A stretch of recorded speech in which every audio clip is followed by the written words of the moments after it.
Assalamualaikum warahmatullahi wabarakatuh. Hai, saya Wafiah Rahab, NIM 030622224143 dari Fakultas Ilmu Tarbiyah dan Keguruan, jurusan Pendidikan Guru Madrasah Ibtidaiyah, Universitas Islam Negeri Sumatera Utara, Medan. Nah, adapun tugas ini dibuat untuk memenuhi tugas akhir sejarah pendidikan Islam yang dibimbing oleh Bapak Abdul Ghani Jamora, MPDI.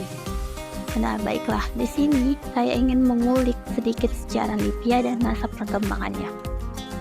Lembaga Ilmu Pengetahuan Islam dan Arab asal Libya ini awal mula berdirinya itu pada tahun 1980 atas prakarsa Dr. Abdullah bin Abdul Muhsin At-Turki. Beliau adalah rektor Universitas Islam Imam Muhammad bin Saud di Riyadh, Arab Saudi. Nah, beliau melihat kebutuhan yang mendesak akan adanya lembaga pendidikan Islam di Indonesia yang terfokus pada bahasa Arab dan ilmu-ilmu keislaman. Nah, ide pendirian Libya ini kemudian beliau bicarakan dengan duta besar Arab Saudi Indonesia, yaitu Syekh Bakar Khomais. Setelah itu keduanya merubuhkan bahwa ternyata perlu didirikan lembaga pengembangan pengajaran bahasa Arab di Indonesia. Nah, tepat pada tanggal 1 Januari 1980, Libya resmi didirikan dengan nama awal Lembaga Pendidikan Bahasa Arab, yaitu LPBA. Nah, awal tempat berdirinya ini tuh ada di Jalan Raden Saleh, Jakarta.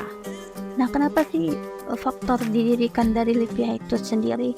Faktor pertama itu adalah kebutuhan akan tenaga ahli di bidang bahasa Arab dan ilmu-ilmu keislaman. Indonesia itu kan memiliki populasi muslim terbesar di dunia. Nah, namun pada saat itu masih kekurangan tenaga ahli di bidang bahasa Arab dan ilmu-ilmu keislaman. Hal ini menyebabkan kesulitan dalam memahami dan mengamalkan ajaran Islam dengan baik dan benar. Yang kedua itu komitmen Arab Saudi untuk menyebarkan Islam di Indonesia. Nah, Arab Saudi itu memiliki komitmen kuat untuk menyebarkan agama Islam di seluruh dunia. Nah, termasuklah di Indonesia.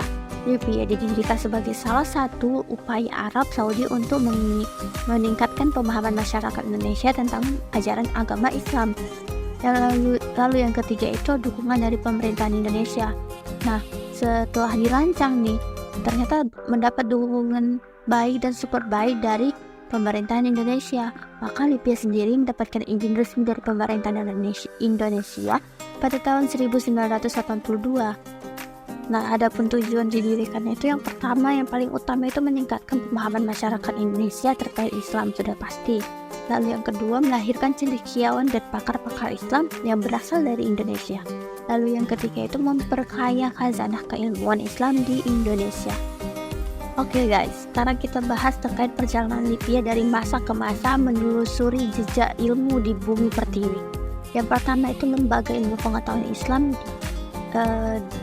ketika awal mula berdirinya itu yang pada tahun 1980 yang sewaktu didirikan dari prakarsa Dr. Abdullah bin Abdul Muhsin At-Turki ini dengan dukungan penuh dari Duta Besar Arab Indonesia yang seperti yang saya katakan tadi itu. Awalnya kan lembaga ini berdiri LPBA dan beralokasi di Jalan Raden Saleh tadi itu. Nah, visi dan misi Libya saat itu adalah untuk meningkatkan pemahaman masyarakat Indonesia tentang Islam melalui pendidikan bahasa Arab dan keilmuan dan ilmu-ilmu keislaman. Lalu masa perkembangannya itu di 1980-an hingga 1990-an. Nah, di saat itu Libya terus berkembang pesat di era itu.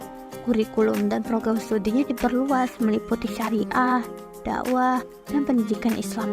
Libya juga menjalin kerjasama dengan berbagai universitas ternama di Indonesia dan juga luar negeri. Lalu pada tahun 1986, Libya resmi berganti nama menjadi Lembaga Ilmu Pengetahuan Islam dan Arab. Hal itu mencerminkan perluasannya cakupan keilmuan yang dipelajari dari Libya itu.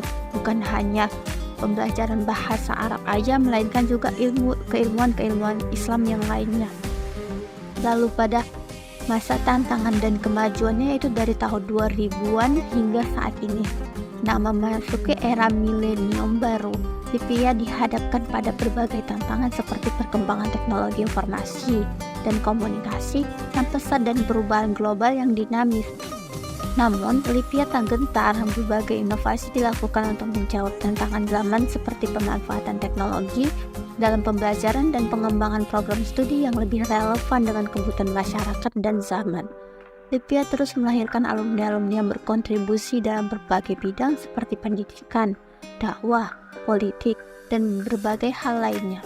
Beberapa alumni Lipia juga terkenal antara lain Quraish Shihab, Azumardi Azza, dan Din Syamsuddin. Adapun kontribusi Lipia bagi pendidikan Islam di Indonesia itu adalah memberikan perkembangan yang signifikan terkait nilai-nilai keislaman yang ada di Indonesia. Lipia itu menjadi salah satu pusat unggul untuk studi bahasa Arab dan ilmu-ilmu keislaman dan berperan aktif dalam pengembangan dakwah dan syiar Islam di Indonesia. Nah, perjalanan Lipia dari masa ke masa itu merupakan kisah inspiratif tentang kegigihan dan komitmen dalam memajukan pendidikan Islam di Indonesia.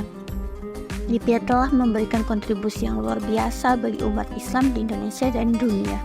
Mari kita doakan Lipia agar terus maju, berkembang, menjadi pelita ilmu yang menerangi jalan umat Islam menuju masa depan yang lebih gemilang dan memiliki pengakuan yang lebih kuat dari lembaga pemerintahan yang ada di Indonesia. Sekian dari saya, terima kasih, semoga bermanfaat. Wassalamualaikum bro.